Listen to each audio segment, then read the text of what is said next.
Je vais vous raconter très brièvement une histoire qui a duré plus de 30 ans. C'est une histoire atypique et tout à fait non conventionnelle dans l'histoire des laboratoires pharmaceutiques français.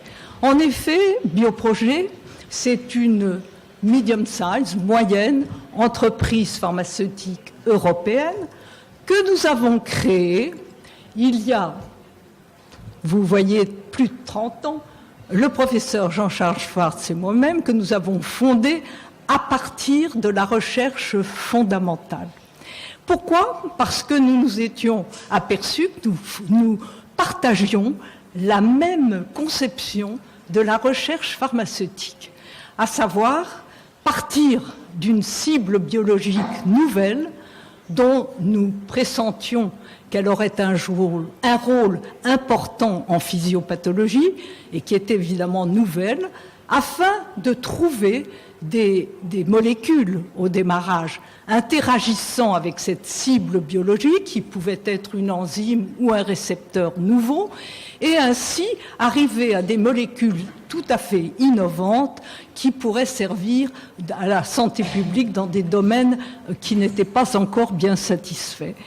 Donc voilà le but que nous avons tout de suite envisagé et que nous avons essayé au bout de ces 30 ans de remplir. Donc Bioprojet est une société de recherche. Pendant 10 ans, nous avons travaillé autour d'une enzyme qui était une enzyme responsable de la dégradation des encéphalines, ces petits peptides trouvés dans le cerveau, ces petits peptides qui étaient, que nous supposions être importants dans la régulation de la douleur. Bon, mais nous n'avons jamais réussi à faire pénétrer dans le cerveau les molécules qui interagissaient avec l'encéphalinase, ainsi nommée, et qui devaient l'inhiber de façon à potentialiser l'effet des encéphalines cérébrales.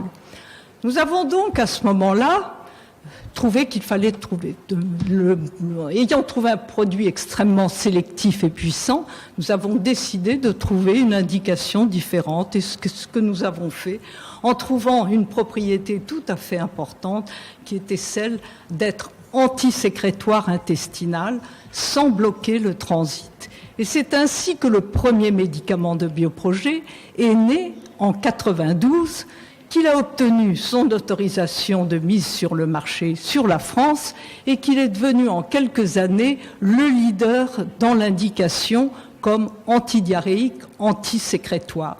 En 2002, étape importante, nous avons déposé aussi une ANMM pour la diarrhée des enfants, où là son rôle est encore plus reconnu, car il fallait absolument ne pas toucher le transit comme le faisaient les autres médicaments.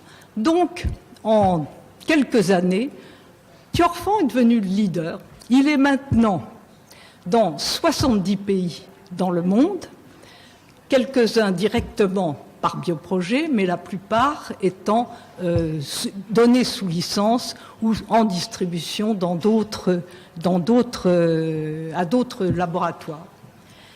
10 ans plus tard, en 2001, donc c'est à cette occasion que nous avons créé Bioprojet Pharma, nous décidant à créer un vrai laboratoire de recherche, non plus de recherche, mais qui pourrait mettre à la disposition des médecins le premier médicament qui était donc le Thiorfan. Premier défi, Bioprojet Pharma. Bioprojet Biotech a été le résultat d'une acquisition que nous avons pu faire en 2001 auprès du laboratoire SmithKline-Beecham au moment de la fusion avec Glaxo Wellcome, qui est devenu Bioprojet Biotech et qui a remplacé notre façon de travailler auparavant. Car auparavant, l'histoire est encore plus atypique. Nous travaillions entre 1982 et 1991 en collaboration avec les laboratoires de recherche publique.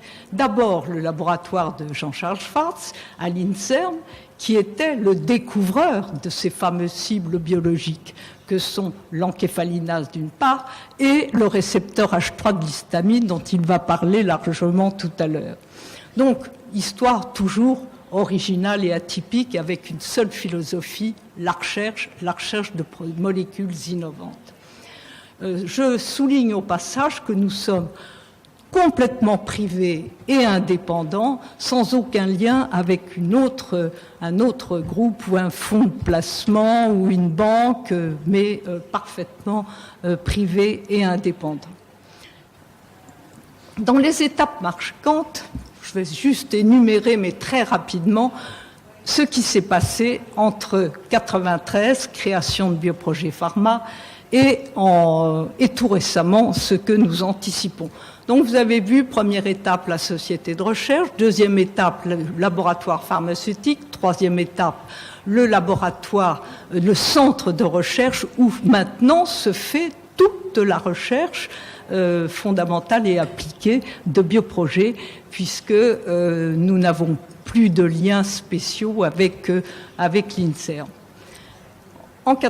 En 2001, donc on a pas. Et enfin, en 2006, on crée notre première filiale. Troisième étape, on cherche à s'internationaliser. Lancement d'une molécule très intéressante qui est une prostacycline à longue durée d'action donnée par voie sous-cutanée pour le traitement d'une maladie mortelle qui est l'hypertension artérielle pulmonaire.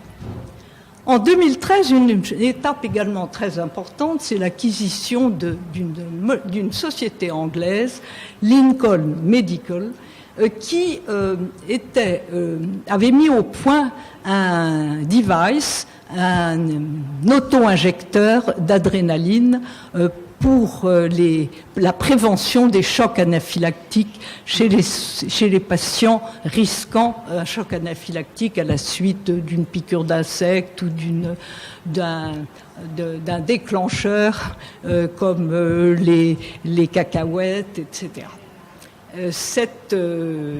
En France, le produit est leader dans sa catégorie également.